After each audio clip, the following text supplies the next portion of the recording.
यवतमाल आरणी की इस पवित्र पावन भूमि पर भगवान शिव की बहिमदेव शिव महापुराण सेवा समिति आरणी महाराष्ट्र के इस पवित्र पावन दिव्य आयोजन में आप और हम सभी भगवान शिव की पवित्र कथा का लाभ लेने के लिए विराजमान हैं।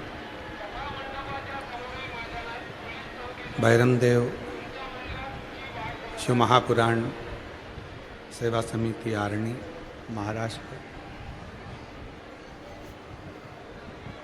जिसके अथक प्रयास से ये पवित्र पावन शिव महापुराण की कथा आप और हमको श्रवण करने का सौभाग्य प्राप्त हुआ है। बड़े भाग्यशाली हैं सभी शिव भक्त जो इस पवित्र पावन शिव महापुराण की कथा को श्रवण कर अपने अपने जीवन को सार्थक बना रहे हैं, धन्य बना रहे हैं। कथा मंडप में विराजमान श्री महंत सांवरिया बाबा यवतमाल से एक बार जोरदार ताली बजाकर उनका स्वागत वंदन अभिनंदन। कथा मंडप में ही विराजमान श्री शिव वेंकटेशानंद भारती स्वामी महाराज जी बोरी चंद्रशेखर से एक बार उनके लिए भी जोरदार ताली बजाकर उनका साधुवाद वंदन अभिनंदन। पधारे। भगवान शिव की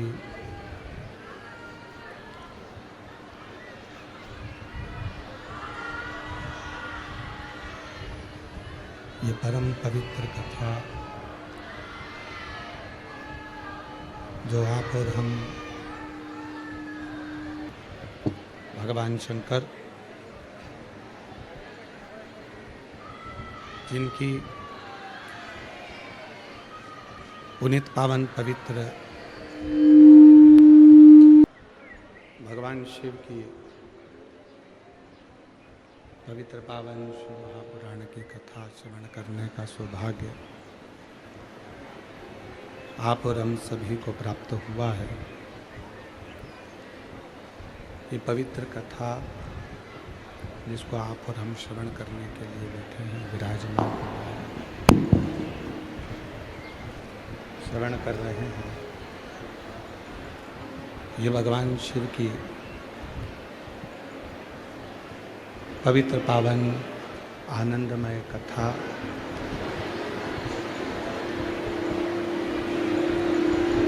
जिसको आप और हम श्रवण करने के लिए आए हैं। भगवान शिव ओगड़दानी त्रिकालदर्शी कैलाशी अविनाशी जिनकी कथा शंभु शंभु शंभु शिव की पवित्र पावन शिव महापुराण की कथा श्रवण करने का सौभाग्य आरणी यवतमाल की इस पवित्र पावन भूमि पर आप और हमको प्राप्त हुआ है। बड़े सौभाग्यशाली हैं सभी शिव भक्त। भगवान शिव की सिद्धेश्वर महादेव की ये पवित्र पावन भूमि है आरणी। माँ रेणुका माता का पवित्र आंगन है ये आरणी, जहाँ आप और हम सभी ओगड़दानी शिव की देवों के देवे महादेव के रूप में विराजमान है और उनका जो कार्य है संपूर्ण जगत में किसी को कोई दुख ना हो, संपूर्ण जगत में किसी को कोई कष्ट ना हो, उस दुख से, उस कष्ट से निवारण करना, उस दुख से, उस कष्ट से उसको दूर करना, ये शिव करना। जब हम और आप भगवान शंकर के मंदिर में एक विश्वास लेकर, एक भरोसा लेकर, एक दृढ़ता लेकर जाते हैं,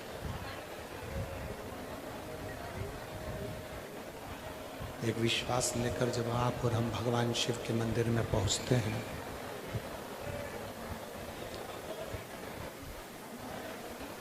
हमने पुष्प चढ़ाया ना चढ़ाया, हमने बेलपत्र चढ़ाया ना चढ़ाया, हमने धतूरा चढ़ाया ना चढ़ाया, हमने चावल का दाना चढ़ाया ना चढ़ाया, पर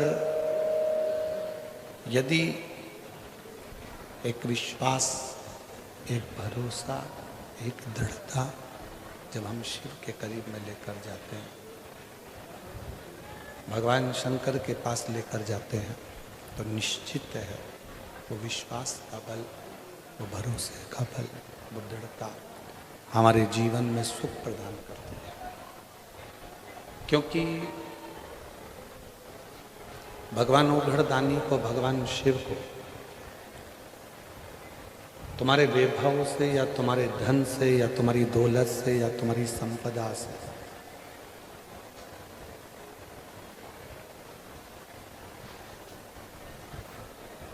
तुम्हारी पूंजी से शिव को कोई मतलब नहीं है।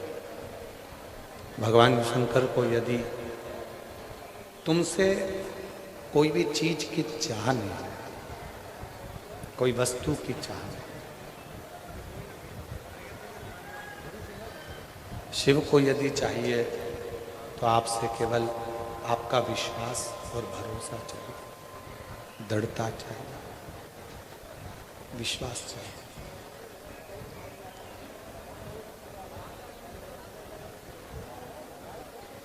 और जब भरोसा, विश्वास दृढ़ होता चले जाता है, भरोसा दृढ़ होता चले जाता है, तो शिव मिलता जाता है। अब कई लोगों के मन में एक प्रश्न खड़ा हो जाता है कि भगवान शंकर का स्वरूप क्या है?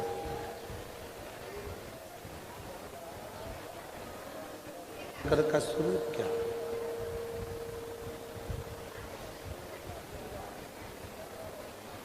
महाराज, आपके घर में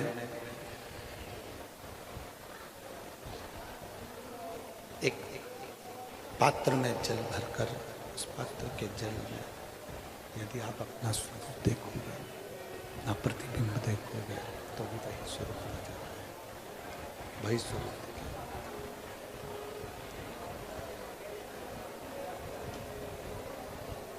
एक बिंदु के रूप में,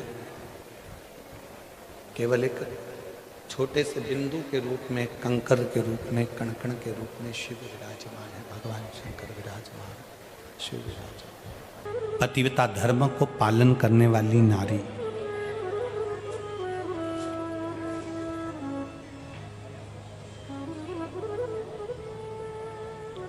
पतिव्रता धर्म का पालन करने वाली स्त्री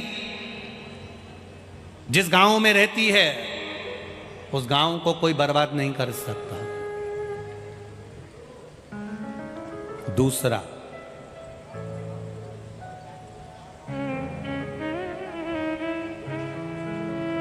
गांव में अगर कोई भगवान का भजन करने वाला, स्मरण करने वाला, भगवान की भक्ति करने वाला गांव में रहता है, उस गांव को कोई बर्बाद नहीं कर सकता।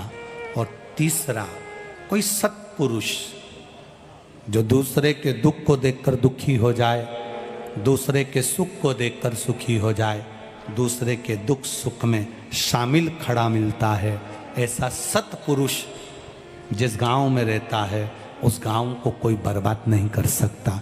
ये तीन हमारे गांव की रक्षा करने, गांव की रक्षा कर। जिस गांव में से गाय माता को एक रोटी भी नहीं मिले, गाय जिस गांव की गाय भूखी रहे, दरवाजे दरवाजे पर फिरने वाली गाय अगर एक रोटी भी प्राप्त नहीं करती, उस गांव की दशा बिगड़ने में देरी नहीं लगती। जिस गांव के दरवाजे पर गाय भूखी ना रहे, जिस गांव के दरवाजे पर किसी भी द्वार पे से एक रोटी भी अगर गौ माता को मिल रही है, वो गांव बर्बाद नहीं हो सकता। उस गांव में कभी बड़ी बीमारी प्रवेश नहीं कर सकती, वो गांव बचा रहता है। कोरोना जैसी महामारी आई, कोरोना जैसी बीमारी आई, बड़े बड़े शहर, बड़े बड़े नगर, बड़े बड़े गांव, बड़े बड़े खेड़े, ना जाने कितने कितने लोग मर गए। पर कोई कोई गांव आपने भी देखा होगा, कुछ गांव तो आपके पास में भी होंगे, कुछ गांव आपसे लगे हुए होंगे, कुछ गांव जिस गांव में तुम रहते हो उसके पास में होंगे, कुछ गांव ऐसे हैं जिस गांव में कोरोना महामारी भी टच कर कर चली गई पर किसी की जान हानि नहीं हुई। अर्थात वहां कोई पतिव्रता धर्म का पालन करने वाली नारी रहती है, वहां कोई सत्पुरुष रहता है, वहां कोई भजन करने वाला सन्यासी, तपस्वी, साधक, उपासक, कोई संत, कोई साधु, कोई गुरुजन वहां निवास करता है। जिसके चरण पड़ते हैं वो रज उड़ती है, और उड़ी हुई रज ना जाने कितनों का कल्याण कर देती है। वो साधारण सी भूमि हो ही नहीं सकती। बस को पकड़ना है तो बस स्टैंड जाना पड़ेगा, ट्रेन को पकड़ना है तो रेलवे स्टेशन बोलो बोलो जाना पड़ेगा, फ्लाइट पकड़ना है तो एयरपोर्ट जाना पड़ेगा, जहाज पकड़ना है तो समुद्र के तट पर जाना पड़ेगा, और भोले बाबा को अगर पकड़ना है तो कुबेरेश्वर धाम आना पड़ेगा। नहीं पाता, कुछ उसके स्मरण में रहता ही नहीं, कुछ याद रहता ही।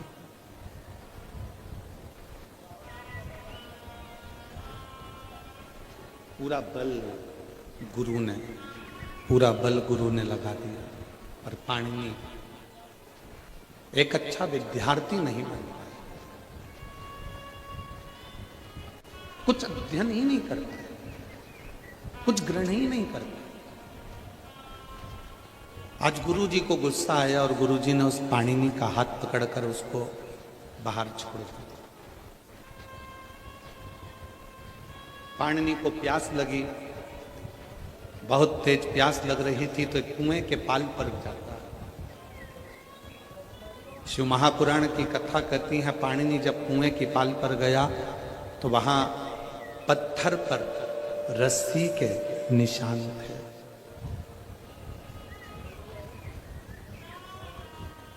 पत्थर पर रस्सी के निशान, और पत्थर पर जब रस्सी के निशान थे तो पाणिनि ने देखा कि एक कोमल सी रस्सी जब पत्थर पर निशान बना सकती है, तो मैं भी अपनी जिंदगी में यदि प्रयास करूं तो मुझे देव अधिदेव महादेव मिल सकते, मुझे भी शिव प्राप्त हो सकता। और शिव पुराण कहती भी वही है, पूरी दुनिया को कोई मतलब नहीं है कि आपने क्या प्रयास किया। दुनिया रिजल्ट देखना चाहती है, दुनिया परिणाम देखना चाहती है। दुनिया को आपके प्रयास से मतलब नहीं है कि आप कितना प्रयास करें, आपने इतना तामझाम लगाया, आपने इतनी व्यवस्था करी, दुनिया को इससे मतलब नहीं। दुनिया को तो केवल परिणाम से मतलब, दुनिया को केवल रिजल्ट से मतलब, आपके प्रयास से नहीं। कितना पढ़ रहे हो, दिन रात कितना एक कर रहे हो, उससे दुनिया के लोगों को मतलब नहीं है। जब रिजल्ट आएगा तब देखा जाएगा कि रिजल्ट कैसा है, आपका परिणाम कैसा है।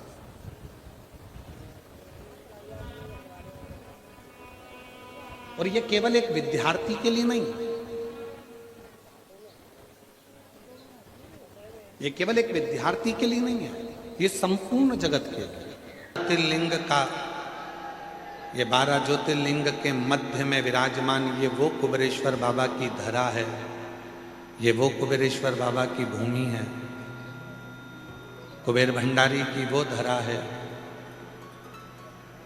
जहाँ पर आने के बाद में 12 ज्योतिर्लिंग में आप भगवान शिव को जो जल चढ़ाते हो, भगवान शिव का जो दर्शन करते हो, उसका पुण्य फल ये कुबेरेश्वर बाबा की धरा पर नमन कर कर आपको प्राप्त हो जाता है।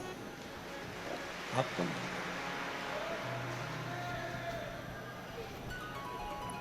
अब यहां रहकर करना क्या क्या है?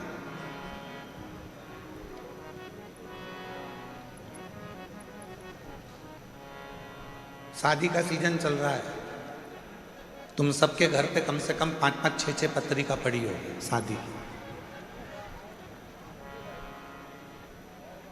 किसी किसी के यहाँ तो 8-8, 10-10 पत्रिका पड़ी होगी शादी की। अरे बोलो तो सही है कि गलत है? और कभी कभी ऐसा होता है कि एक ही तारीख में 6-6, 7-7 पत्रिका पड़ी रहती है शादी की। कोई संत, कोई साधु, कोई सन्यासी, कोई तपस्वी, कोई साधक, कोई उपासक, कोई बैरागी, कोई त्यागी, कोई विरक्त,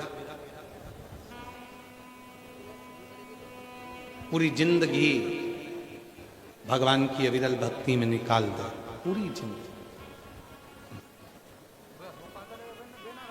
और उसके जीवन काल में यदि उसको एक बार भी उस राम का, उन कृष्ण का, मेरे देव अधिदेव महादेव का दर्शन ना मिले तो समझ लो कि उसने पूरी जिंदगी प्रयास तो करा पर परिणाम तक नहीं पहुंच पाया, परिणाम तक नहीं पहुंचा। भारत की भूमि के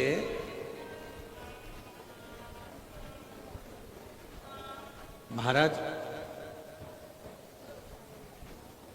इस पवित्र पावन भारत की भूमि के मीरा, संत तुकाराम, रामकृष्ण परमहंस, चैतन्य महाप्रभु, भारत की भूमि के वो 4 संत हैं जो अपने परिणाम तक, आखिरी तक परमात्मा की साक्षी में बने रहे।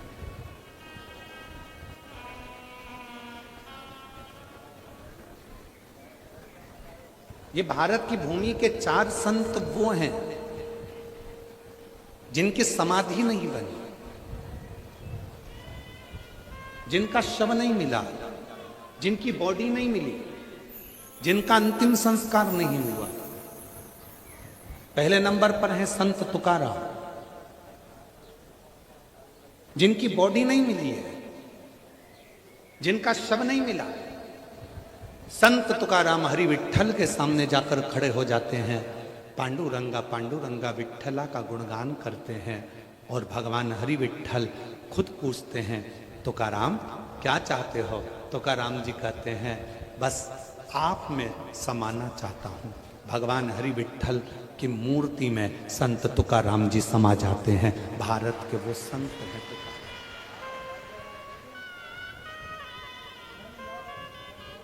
दूसरे नंबर पर रामकृष्ण परमहंस, भारत की भूमि के वो संत, शरीर में बड़ा रोग हो गया, कैंसर जैसा रोग शरीर के अंदर हो जाता है और स्वामी विवेकानंद कहते हैं, गुरुजी माँ जगत जननी आपसे बात करती है तो माँ जगदम्बा से कहना कि मेरा रोग समाप्त कर। भारत की भूमि के रामकृष्ण परमहंस वो दूसरे संत हैं जिनकी बॉडी नहीं मिली, जिनका शव नहीं मिला, जिनका जब माँ जगत जननी दुर्गा भवानी माँ कालका सामने प्रकट हुई, रामकृष्ण परमहंस से, रामा तुझे क्या चाहिए मांग ले। रामकृष्ण परमहंस जी ने ये नहीं कहा कि मेरा रोग समाप्त कर दो, रामकृष्ण परमहंस जी ने ये नहीं कहा कि मेरी बीमारी समाप्त कर दो। रामकृष्ण परमहंस जी ने कहा, माँ बस जब मेरे प्राण छूटे मैं तुझ में समा जाऊं, इससे ज्यादा कुछ नहीं चाहिए तुझ। और भारत की भूमि के दूसरे नंबर के संत हैं रामकृष्ण परमहंस, जो जगत जननी जगदम्बा में समा। भारत की भूमि के तीसरे संत हैं चैतन्य महाप्रभु जी, जगन्नाथ में समा गए। और भारत की भूमि की चौथी संत है मीराबाई। राणा लेने के लिए आया, मीरा कहती है यही राणा ने अपने नगर से मुझे धक्का देकर निकाला था, अब मैं वापस नहीं जाना चाहती, तुझ में समाना चाहती हूँ, हाथ जोड़ मुझे वापस मत भेजो। द्वारकाधीश ने कहा मीरा, जैसे ही मंदिर का पर्दा हटे तो मेरी मूर्ति से आके लिपट जाना। मीराबाई ने कहा कि सब लोग मेरे को आपकी मूर्ति से दूर करेंगे। द्वारकाधीश कहते हैं मीरा, तू मिलेगी ही नहीं, मुझ में समा जा। द्वारकानाथ के नीचे का हाथ बीच में से चटक जाता है और मीराबाई उस हस्त कमल में समा जाती है। भारत की भूमि की चौथी संत हैं।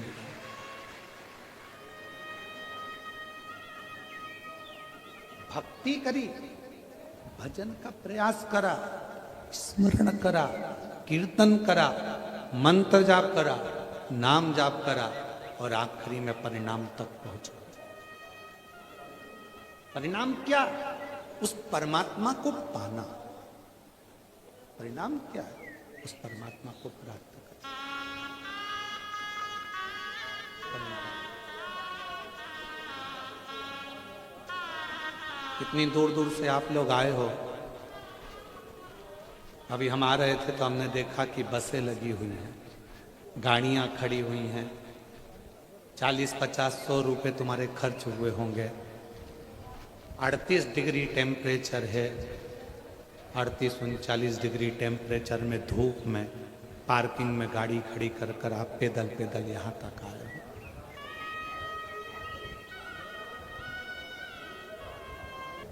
कथा को सुनने के प्रयास आपने किया, परिणाम का इंतजार पूरी दुनिया करती है। कथा में गई है, सुना है, कथा के पंडाल में बैठकर जो मांगो वो मिलता है। अब देखूं 3 महीने में मेरा भोले बाबा देता है कि नहीं देता, ये परिणाम का इंतजार सबको करते हैं। प्रयास, सब प्रयास, परिणाम का इंतजार। के लोगों को ये मतलब नहीं है कि आप प्रयास कितना करें। दुनिया के लोगों को मतलब है आपका परिणाम क्या, आपका रिजल्ट क्या, किस रिजल्ट तक आप पहुंचे।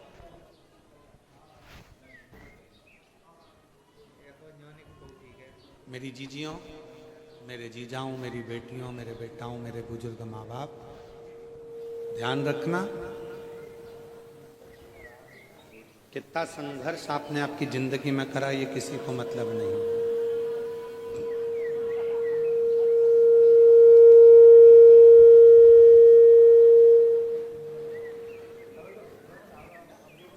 कितना संघर्ष आपने अपनी जिंदगी में करा ये किसी को मतलब नहीं। कितने धक्के खाए आपने अपनी जिंदगी में ये भी किसी को मतलब नहीं। एक सास अपनी पूरी जिंदगी कष्ट में निकाल देती है, तकलीफों में निकाल देती है, दुख में निकाल देती है, परेशानियों में निकाल देती है, पूरी जिंदगी। कपड़े सिलने में, पापड़ बनाने में, कुल्लाई बनाने में, चटनी बना बना कर बेचना, पापड़ बना कर बेचना, थोड़ा चोली सिल कर बेच देना, कुछ कपड़ा सिल कर बेच देना, ये सब बेच देना। कुछ कपड़ा सिल दिया, कोई चोली सिल दी, कुछ शंभो। पूरा समय उसने अपना संघर्ष में, प्रयास में मेहनत में, और सब कार्य करते करते करते करते उसने लगा दिया। सब प्रयास करने से आपने कितना संघर्ष करा, कितना कपड़ा सिला, कितना आपने पापड़ बनाया, कितना आपने कुल्लाई बनाई, कितनी मेहनत आपने करी, उससे किसी को कोई मतलब नहीं, किसी को मतलब नहीं। एक सुख की चादर जब सामने आई, एक सुख का समय जब सामने आया, उस सुख के समय पर बहू ने बस सुख ही सुख को देखा, सुख ही सुख को देखा। प्रयास से मतलब नहीं होता, परिणाम से मतलब होता है। प्रयास मूल, भले आप कितना ही प्रयास कर रहे हो, पर उसकी परिणाम क्या हो। पाणिनि पत्थर को देखते हैं, एक रस्सी पत्थर पर निशान बनाती है, और पत्थर पर निशान बनाती हुई वो रस्सी पाणिनि की बुद्धि में बैठ जाती है। पाणिनि के विवेक में वो बुद्धि में बैठ जाती है कि जब ये पत्थर है, और पत्थर पर इतनी कोमल रस्सी, पत्थर पर इतनी कोमल रस्सी जब निशान बना सकती है, तो निश्चित है कि मैं भी अगर प्रयास करूं तो उसका रिजल्ट, उसका परिणाम जरूर आ सकता है, जरूर परिणाम मिलेगा।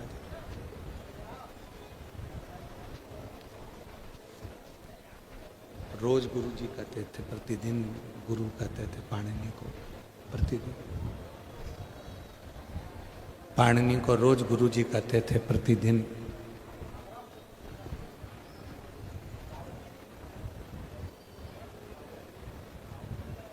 प्रतिदिन कहते थे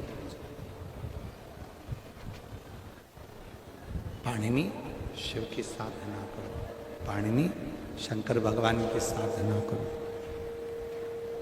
पर पाणिनि कभी शिव साधना में लगा ही नहीं।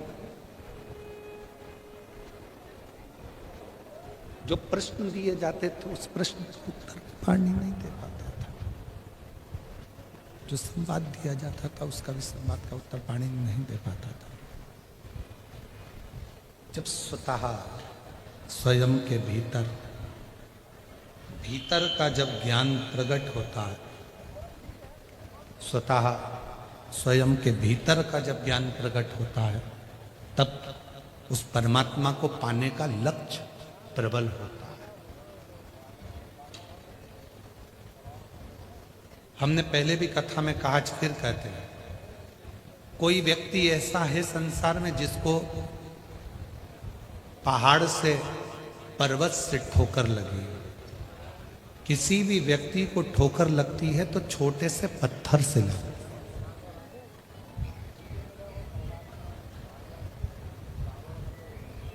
बड़े पहाड़ से नहीं,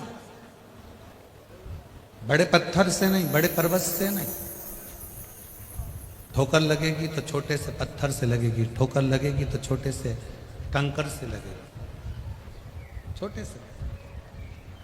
उसी तरह जैसे छोटे से पत्थर से ठोकर लगती है, बड़े पहाड़ से या बड़े पर्वत से नहीं लगती, उसी तरह मनुष्य की जिंदगी बहुत बड़े बड़े बड़े बड़े ज्ञान प्राप्त करने से नहीं, कोई छोटा सा ज्ञान अपनी जिंदगी में, परिवार का व्यक्ति हो, कुटुंब का व्यक्ति हो, नातेदार हो, रिश्तेदार हो, कोई अपना हो, छोटा सा कोई कारण ऐसा बन जाता है अपनी जिंदगी में कि व्यक्ति का जीवन एकदम पलट जाता है। छोटा सा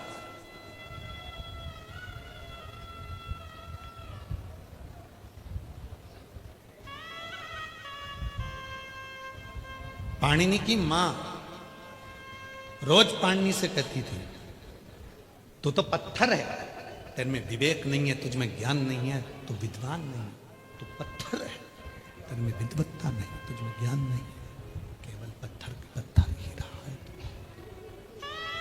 केवल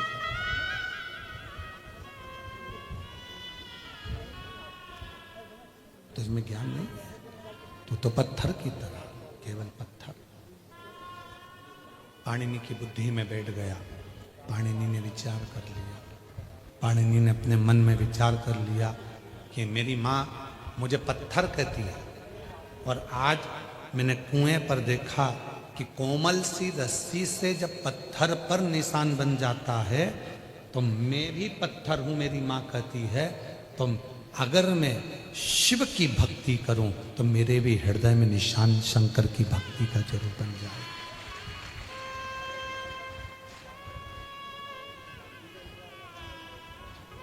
करूं मैं प्रयास। अगर इस कुएं के पत्थर पर निशान पड़ सकता है तो मुझ पर क्यों नहीं पड़ सकता। पाणिनि के गुरुजी प्रतिदिन कहते थे कि शिव की साधना तुम्हें फल देगी, शंकर भगवान की साधना तुम्हें उत्तम फल प्रदान करेगी। पाणिनि की चित्त वृत्ति में नहीं बैठता था, पाणिनि की चित्त वृत्ति में ये बात नहीं बैठती, उसकी विवेक में, बुद्धि में ये बात नहीं बैठती। आप में से कई लोग हैं जो घर के लोगों को कहते हैं कि शिव जी के मंदिर जाया करो, एक लोटा जल चढ़ाया करो, उससे दुख तुम्हारा समाप्त होगा, सारी समस्या का हल एक लोटा जल होगा। सबको कहते हो, पर जब तक विवेक में भीतर का ज्ञान प्रकट नहीं होगा तब तक वो शिव के मंदिर जाना प्रारंभ नहीं करेगा। शंकर के मंदिर कब जाएगा? जब उसके जीवन में कोई छोटी सी ठोकर लगी होगी।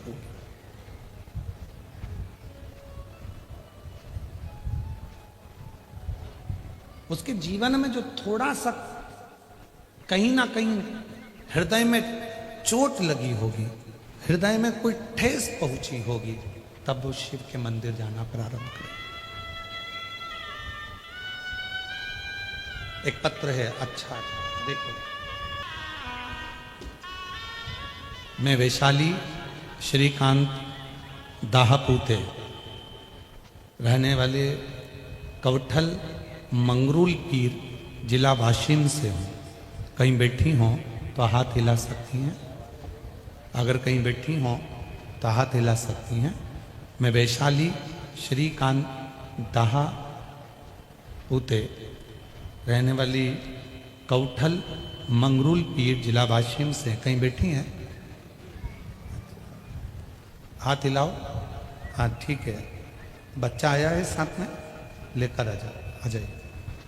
गुरुदेव, मेरा मोबाइल नंबर ये है, मैं शिव महिमा का क्या गुणगान करूं। मेरी शादी को 12 साल हो गए थे लेकिन संतान का सुख नहीं था। सब इलाज किए, सारे डॉक्टरों ने कहा कि बच्चा नहीं होगा। प्रत्येक डॉक्टर ने एक ही बात कही कि बच्चा नहीं होगा।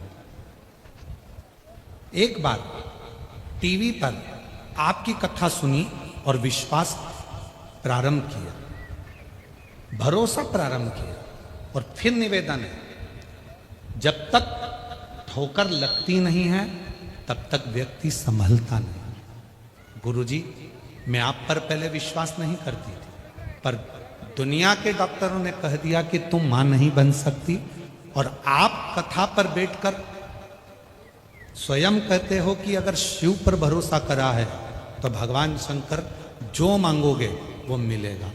मैंने भी भरोसा कर कर कथा के पंडाल में बैठकर एक पंडाल में पहुंचकर कथा को श्रवण करा, वहां की मिट्टी को अपने गर्भ से लगाया। लोग कहते थे तुम मां नहीं बनेगी, अपना बच्चा तक लोग मेरी गोदी में नहीं देते थे, पर आज मेरे बाबा ने पूर्ण भरोसे के साथ ऐसी कृपा करी। 8 अगस्त 2023 को मेरे घर में बाबा की कृपा से 12 साल बाद बेटे ने जन्म लिया। 12 साल के बाद मेरे गर्भ से 12 साल के बाद मेरे बेटे ने जन्म लिया। एक लाइन अच्छी लिखी है, जरा उसको आप भी गुनगुनाइएगा। तेरे दरबार की बाबा निराली शान देखी है, तुझे देते नहीं देखा, पर झोली भरी देखी है।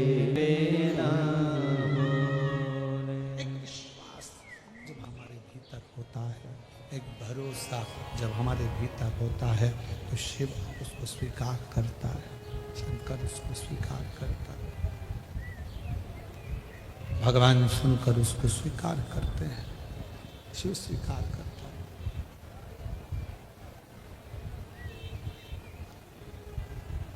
भरोसा प्रबल हो, भरोसा दृढ़ हो।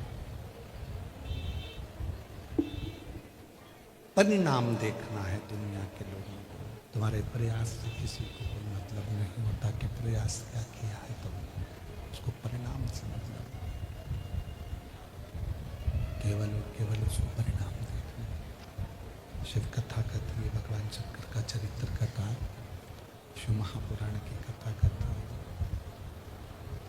पाणिनि की चित्तवृत्ति में ये बात बैठ गई कि पत्थर पर निशान बन सकता है तो मेरे भी एक निशान आ सकता है। हृदय चित्त में, मन में, बुद्धि में भाव प्रकट हो सकता है। ये उसकी चित्तवृत्ति में आ गया। और पाणिनि ने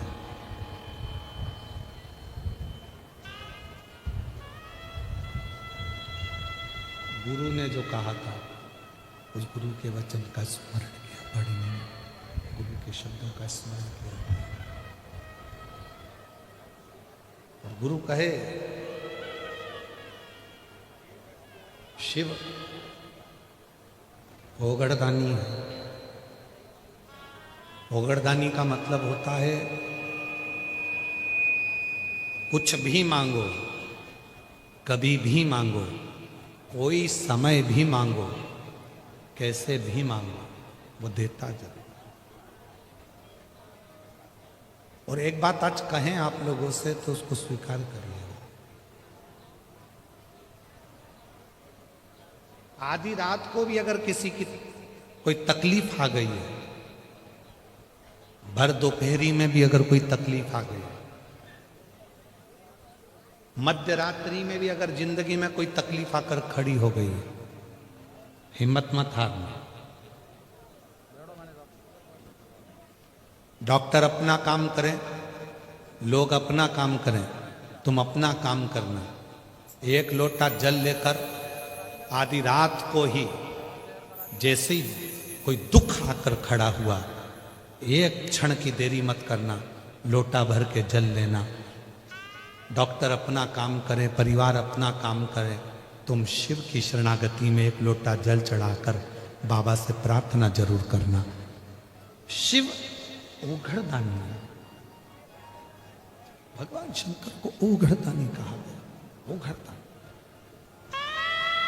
और ओघड़ी जो होता है, ओघड़दानी जो होता है, भगवान शंकर ओघड़दानी जो है, ओघड़ी जो है शिव ओघड़दानी है।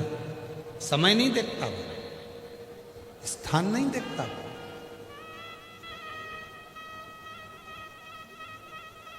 ना वो समय देखेगा, ना वो स्थान देखेगा, ना वो घड़ी देखेगा, ना वो पल देखेगा। वो तो केवल और केवल आपका निर्मल मन देखेगा। किसी भी समय पर कभी भी आपने उसको पुकारा और वो तुरंत आपके दुखड़े मिटाने के लिए आपके दरवाजे पर दो। चित्त वृत्ति में एक बात लेकर बैठ गए, उसके मन में बात पानी में। मेरे गुरु कहते थे शिव साधना करो, मेरे गुरु कहते थे शिव आराधना करो, उसका फल मिलेगा जरूर। थोड़ी देरी हो सकती है पर फल मिलता जरूर।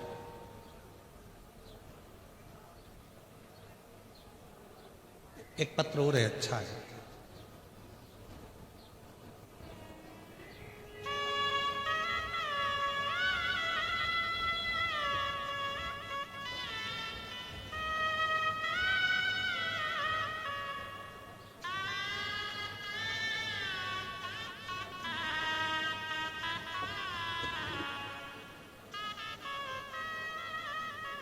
सीमा, मेरा नाम सीमा मंगल सिंह चौहान है। मैं पुसद जिला यवतमाल से हूँ। कहीं बैठी हो तो हाथ हिला सकती हैं। अगर कहीं बैठी हों तो हाथ हिला सकती हैं। मेरा नाम सीमा मंगल सिंह चौहान है। पता पुसद, जिला यवतमाल। मोबाइल नंबर ये है। कहीं बैठी हों तो हाथ हिला सकती हैं। आप ही हैं, आ जाइए, आ जाओ, आ जाओ, एक बेलपत्र ले जाना, आ जाइए। गुरुजी, कोटि कोटि प्रणाम करती हूँ। पुसद की रहने वाली हूँ। मुझे छाती में गांठ हो गई थी तो मेरा ऑपरेशन हो गया था और गांठ निकालने के बाद डॉक्टर बोले गांठ मुंबई को भेजकर चेक कराना पड़ेगा, हो सकता है उसमें कैंसर हो। तो मुझे बहुत टेंशन हो गया था। मेरी बेटी आपकी कथा सुनती है तो मेरी बेटी ने मुझे बताया कि सीहोर वाले प्रदीप मिश्रा जी कथा सुनाते हैं, सुनते जाओ। फिर मैं आपकी कथा सुनती थी तो एक कथा में आपने बताया था कि महादेव के ऊपर जल चढ़ाने से और बाद में आचमन करने से बड़ी से बड़ी बीमारी का इलाज हो जाता। फिर मैंने वैसा ही किया। मेरा बेटा भी रोज भोलेनाथ की पूजन अर्चन करने लगा। आपकी कथा सुनता, भोलेनाथ के मंदिर बेलपत्र लाता, कुंदकेश्वर जी का नाम लेकर मेरा बेटा मुझे जल और बेलपत्र खिलाता। मैं भी पशुपतिनाथ की उपासना करती और उनकी कृपा से मेरी सारी रिपोर्ट नॉर्मल आ गई। मुझे कैंसर नहीं निकला। मैं बाबा को यहाँ प्रणाम करने के लिए, शिव को नमन करने के लिए। पाणिनि विश्वास प्रबल कर लेता। विश्वास, आपका भरोसा कितना है? और जब आपका विश्वास, आपका भरोसा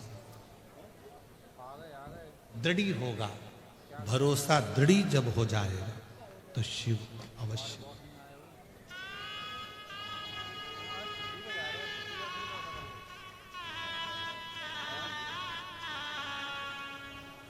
दुनिया में ऐसा कोई प्रश्न नहीं बना जिसका कोई उत्तर ना हो।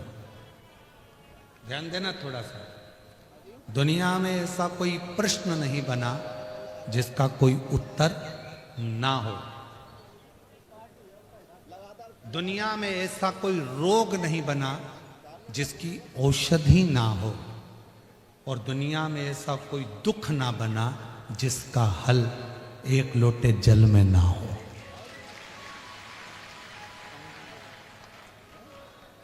दुनिया के सारे दुख, जितनी तकलीफ, जितनी समस्या, जितना कष्ट, जितनी तकलीफ है, जितना कष्ट, जितना दुख, उसका हल एक लोटा जल। मैं तेरी पतंग। दुनिया के लोग आपके सामने आकर कहें मैं सुबह से निकलती हूं तो बीपी की गोली खाकर निकलती हूं, मैं सुबह से निकलती हूं शुगर की दवा खाकर निकलती हूं, मैं सुबह से निकलती हूं तो मैं थायराइड की दवा खाकर निकलती हूं। उनको कह देना तुम सुबह से निकलती हो तो दवा खाकर निकलती हो, मैं सुबह से निकलती हूं महादेव का जल पीकर दुआ लेकर निकलती हूं तो दवा की जरूरत नहीं पड़ती। जो महादेव के मंदिर में जाकर एक लोटा जल चढ़ाकर महादेव के चरणों का जल का आचमन कर लेता है, पी लेता है, उसके 3 ताप तो यूं ही समाप्त हो जाते हैं। ये विद्येश्वर संहिता में लिखा है।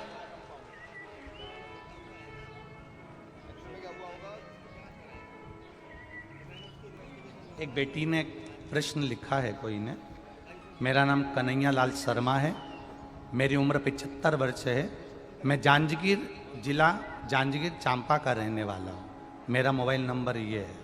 मैं शर्मा जी से कहना चाहूँगा, उन्होंने एक प्रश्न किया है, गुरुजी आपने प्रसूति शिव महापुराण की कथा में बीरणी का वर्णन किया था, ये कौन सी पुराण में से किया था?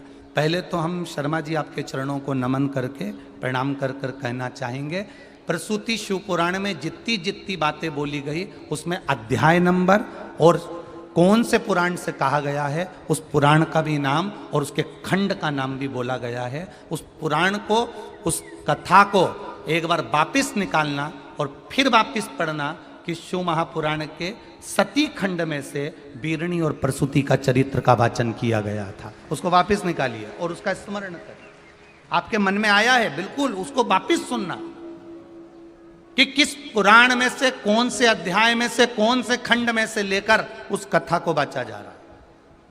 और कोई आपसे पूछे कि एकांतेश्वर महादेव की कथा आप कहां से बांच रहे हो, तो लिंग पुराण का स्मरण करिएगा, स्कंद पुराण का स्मरण करिएगा और शिव महापुराण के सुंदर आनंद में उमा खंड का स्मरण करिएगा। उसमें एकांतेश्वर शिवलिंग का वर्णन मिलेगा, जिसमें केवल माता पार्वती जी ही नहीं, माता पार्वती जी की माता मैनावती और मैनावती ही नहीं, मैनावती की भी दोनों बहनें धन्य और कला, ये भी एकांतेश्वर शिवलिंग का पूजन करती थी, जो आगे के चरित्र में अपन लोग श्रवण करेंगे। एक एक संवाद को आप अपनी जिंदगी में उतारिए, शिव महापुराण के एक एक संवाद। कई लोगों के मन में भ्रम आ जाता है, किसी ने कह दिया शंकर जी का चढ़ा हुआ जल नहीं पीना चाहिए। हमने उनको भी कहा विदेश्वर संहिता की ये अध्याय को, ये शब्द को स्मरण करिए, शिव महापुराण अपने घर में रखिए और पढ़ो। कहीं सियोर वाला महाराज झूठ तो नहीं बोल रहा है, कहीं सियोर वाला महाराज गलत तो नहीं बोल रहा है। और आपको अगर कहीं भी भ्रम हो तो आप बिल्कुल पूछ सकते हो, महाराज जी आपने कौन से अध्याय में से कहाँ से बोला। तो आपको हमको ज़्यादा कुछ नहीं आता, केवल ये शिव पुराण है जो तुमको हम बता दें, दर्शन करा दें, बस। ये शिव पुराण जो है ये गीता प्रेस गोरखपुर की है, इसको बाजार से लिया और इसको हम भी पढ़ते हैं, आप भी पढ़ो। इसमें कुछ भी नहीं, जितना पढ़ोगे उतने अंदर प्रवेश करते चलो, जितना पढ़ोगे आप, जितना अंदर प्रवेश करते जाओगे उसमें से निकालते जाओगे। बस उसका अध्ययन, उसका स्मरण मूल रूप से करें, मूल रूप से करें। शिव तत्व को जानना है हमको। हमें एकांतेश्वर महादेव का वर्णन, एक बार कुमरुका जी ने माता पार्वती को समझा दिया कि कीर्ति का बखान नहीं होना चाहिए, तुम्हारे यश का बखान नहीं होना चाहिए। दूसरा करे, बाहर जाकर करे, महादेव के सामने ना करे।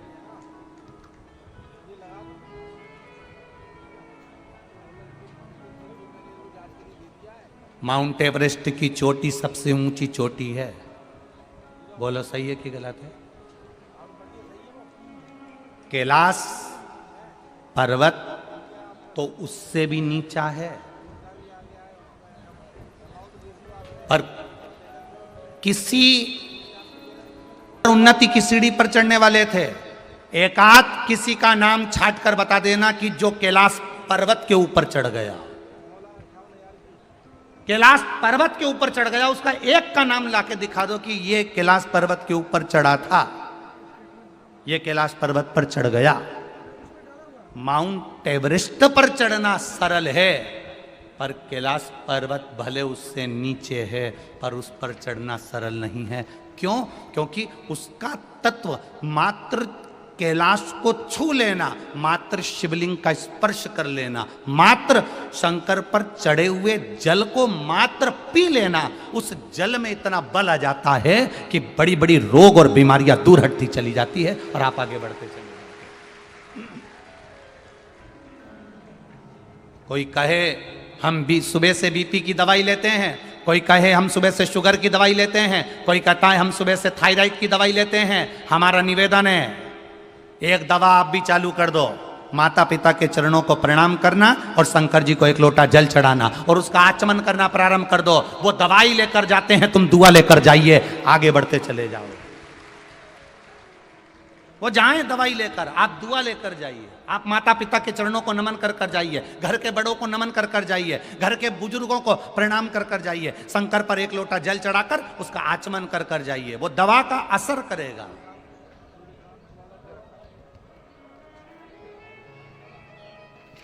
एक शिवलिंग में कितना बल होता है। लोग उसको पत्थर समझते हैं, लोग उसको पाषाण समझते हैं, लोग उसको कंकर समझते हैं।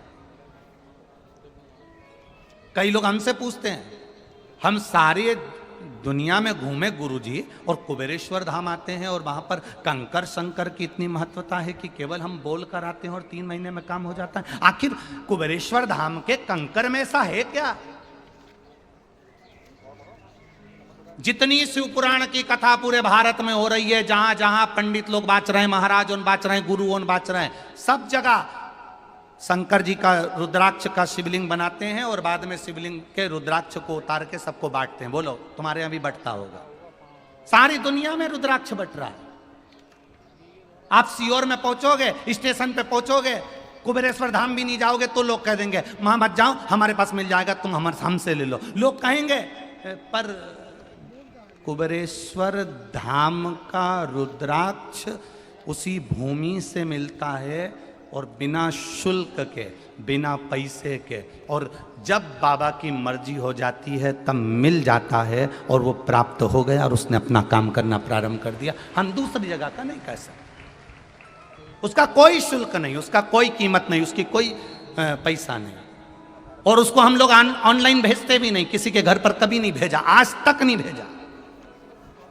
और यहां तक कोई तुमसे आकर कह दे कि कई लोग मिलेंगे तुमको ऐसे, वो भी कह देंगे हम सीहोर में रहते हैं, हमारे पास में है वहाँ का रुद्राक्ष, हमारी तो बहुत पहचान और हमारे पास में बहुत सारे रुद्राक्ष रखे हैं, ले लो। सीहोर का कुबेरेश्वर धाम का रुद्राक्ष केवल कुबेरेश्वर धाम की भूमि के सिवाय वहाँ से किसी पहचान वाले को भी नहीं दिया जाता। वहाँ से आपको आना पड़ेगा, आपका परिचित आएगा, आप पहुँचेंगे, मिलेगा। कंकर शंकर की धरा है, उस कंकर शंकर का स्पर्श जब आपके शरीर से होगा और वहां से लाया हुआ रुद्राक्ष पानी में गलाकर जब आपने आचमन करना प्रारंभ किया होगा, बाबा सारे रोगों को हरण अपने आप करना प्रारंभ कर लेगा। आपका विश्वास जुड़ना चाहिए। कथाएं होंगी और सब जगह रुद्राक्ष बटेगा, सब जगह बटेगा, ले आओ जाओ, ले आओ जाओ, सब जगह की कीमत। और सरल भाषा में समझ लो, यहाँ बाहर दुकान लगी होगी, बोलो री जी सही है, बाहर दुकान लगी होगी तो ये बेलपत्री मैं इतने बड़े पत्तल में 10-10 रुपए की बिक रही होगी। बिक रही है क्या? कहीं अगर यहाँ नहीं बिक रही होगी तो शंकर जी के मंदिर के बाहर बिक रही होगी। ठीक है, बोलो बोलो सही है कि गलत है? शिव जी के मंदिर के बाहर 10 रुपए की बेलपत्री मिल जाएगी। बेलपत्री जो तुमने 10 रुपए की खरीदी, तुम्हारी शुगर, तुम्हारी बीपी, तुम्हारी थायराइड, जो तुमने बेलपत्री वहां से खरीदी 10 रुपए की, उसको एक जगह बैठ के खा लेना। और वो बेलपत्री जो शंकर के शिवलिंग पर चढ़ी है, उसकी केवल एक बेलपत्री शिव से टच हो गई, उसको उठाकर खा लेना। आपको अंतर मालूम पड़ जाएगा कि उस बेलपत्री में और उस बेलपत्री में कितना अंतर है, कितना अंतर है उसमें और इसमें। चलो वो भी जाने दो। आप में से किसी ने सत्यनारायण भगवान की कथा करवाई क्या? जिन जिन ने कराई जरा हाथ उठाओ तो। सबने कराई है? रख लो रख लो। सत्यनारायण भगवान की कथा में प्रसाद बनता है, काय का बनता है? हैं? आटे का सेक के शक्कर मिला के प्रसाद बनता है। अब तुम एक प्रैक्टिकल करके देखना, एक कटोरी सत्यनारायण भगवान का प्रसाद सत्यनारायण भगवान की कथा में भगवान के सामने रख देना, और एक कटोरी प्रसाद सेक के फ्रिज के ऊपर रख देना। प्रसाद को उठाकर खाना, पहले सत्यनारायण भगवान को जो भोग लगाया उसको खाकर देखना, और एक जो फ्रिज के ऊपर रखा है उसको खाकर देखना। जो फ्रिज पर रखा होगा उसमें स्वाद नहीं आएगा, जो भगवान के सामने लग गया उसमें स्वाद बढ़ गया। अब वो भी जाने दो और समझ लो, गलती नहीं हो इसलिए समझना जरूरी। और समझो, तुम्हारे घर में वो इतना बड़ा फल आता ना कद्दू, क्या बोलते? कद्दू। कद्दू की सब्जी, मिक्स वेज सब्जी, राम भाजी अपने घर में बनाकर खाना, पूड़ी अपने घर में तल कर खाना, और वही कद्दू की सब्जी, वही राम भाजी किसी भंडारे में मोटी मोटी पूड़ी और तोड़ तोड़ कर खाकर देखना, अपने आप मालूम पड़ जाएगा स्वाद कहां का आया। घर में स्वाद आएगा कि भंडारे में? कितनी जल्दी बोले रे, कहां स्वाद आएगा? भंडारे में स्वाद आएगा, स्वाद प्राप्त हो।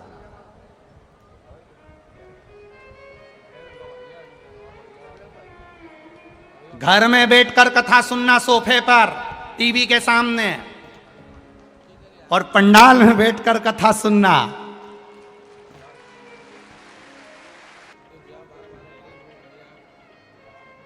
घर में तो टीवी के सामने तुम हो और सियोर वाला महाराज, और तुम्हारे हाथ में रिमोट।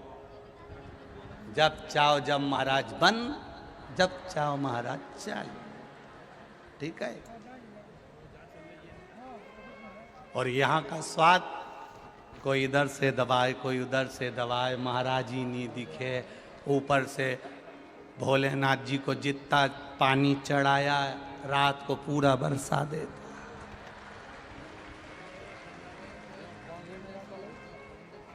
कोई कह रहा था गुरुजी पहले इतनी बैसाख महीने में गर्मी में इतना पानी नहीं गिरता था, आजकल कितना गिर रहा है। तो हमने कहा जैसा दोगे वैसा ही तो पाओगे, ये तो देने पर है।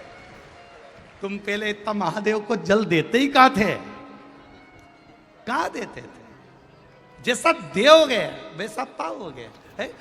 कई लोग दिन भर धूप को कोसते रहते हैं, इतनी गर्मी पड़ रही, इतनी गर्मी पड़ रही, इतनी गर्मी पड़ रही, इतनी गर्मी पड़ रही। अरे कूलर में 2 बाल्टी सवेरे पानी डालते हो, 2 बाल्टी रात को कूलर में पानी डालते हो। अगर 2 लोटा पानी तुम्हारी दुकान के पास में जो पेड़ लगा है उसमें डाल देते तो कूलर की भी जरूरत नहीं पड़ती। पर इतना आलसी 2 बाल्टी पानी कूलर में डाल लेगा, पर पेड़ में 1 लोटा पानी नहीं डालेगा। 1 लोटा भले दुकान के पास में, कचरा पटक देगा पेड़ के नीचे, पर पानी नहीं डालेगा। और फिर के बहुत गर्मी पड़ रही है, बहुत गर्मी पड़ रही है। अरे दादा कूलर में 2 बाल्टी डाल रहा है तो वहाँ 1 लोटा 2 लोटा पानी वो पेड़ में डाल देता, तो वो जब हवा देता तो गर्मी का एहसास ही नहीं होता। पर हमने कूलर पर विश्वास करा, पर वो पेड़ पर विश्वास नहीं कर पाए। उसी तरह शिव पुराण कह रही है, प्रसाद सत्यनारायण जी के सामने रखा वो स्वाद दे रहा है, जो अलग रखा उसका कोई स्वाद नहीं है। उसी तरह भंडारे की पूरी सब्जी स्वाद दे रही है क्योंकि भगवान का भोग लग गया। उसी तरह कुबेरेश्वर धाम का रुद्राक्ष वो उस भूमि का है, इसलिए स्वाद अधिक दे जाता है, उसका तत्व बढ़ जाता है। कई लोग हमसे कहते भी हैं गुरुजी हम तो कितनी बार आए, जब देखो जब मना ही कर देते हैं, अभी नहीं मिल रही।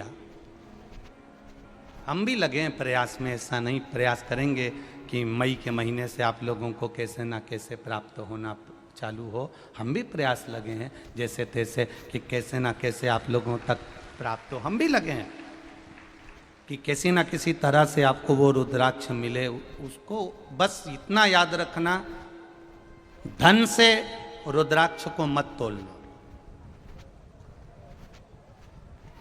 पैसे से रुद्राक्ष को मत तोलना। सीहोर कुबेरेश्वर धाम पर अगर आओ तो वहाँ की कंकर शंकर की धरा पर बैठकर 108 बार श्री शिवाय नमस्तुभ्यम बोलकर अपने दिल की बात बाबा से कहकर भाव से जाओ, दिल से कहकर,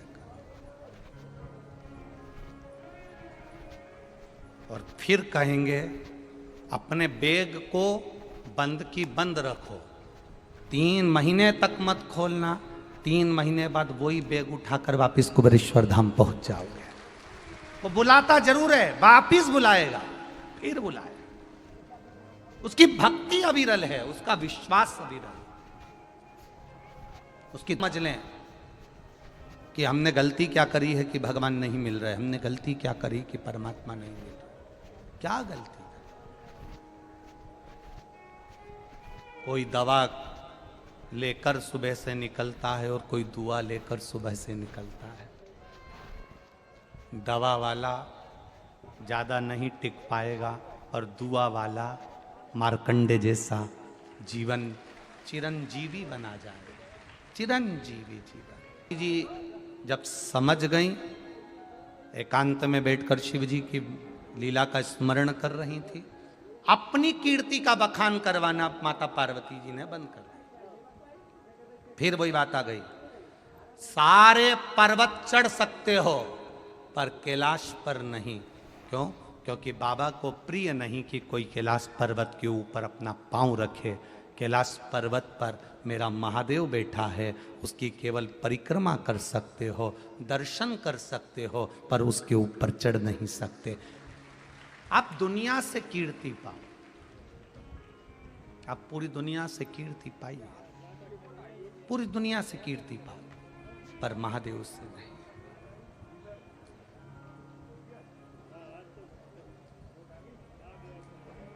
महादेव से नहीं।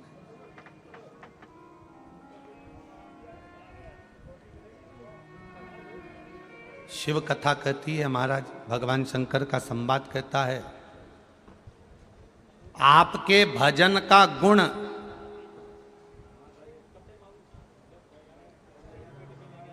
किसी किसी के मां को, पिता को शुगर की बीमारी होती है, तो बेटी और बच्चों में भी शुगर की बीमारी, बोलो बोलो जम के, आ जाती है। सुना कि नहीं सुना? तुम लोगों ने सुना है ना?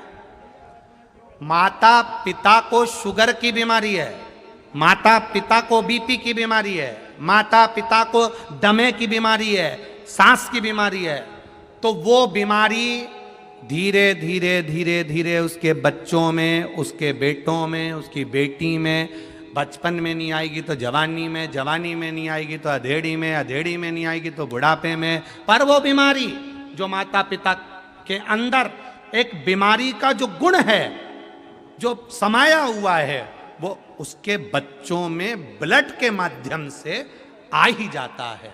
उसी तरह जब शुगर, बीपी, थायराइड, दमा, ये बीमारी माता पिता से बच्चों को मिल सकती है, तो तुम्हारा एक लोटा जल चढ़ाने की बीमारी भी तो बच्चों को मिल सकती है।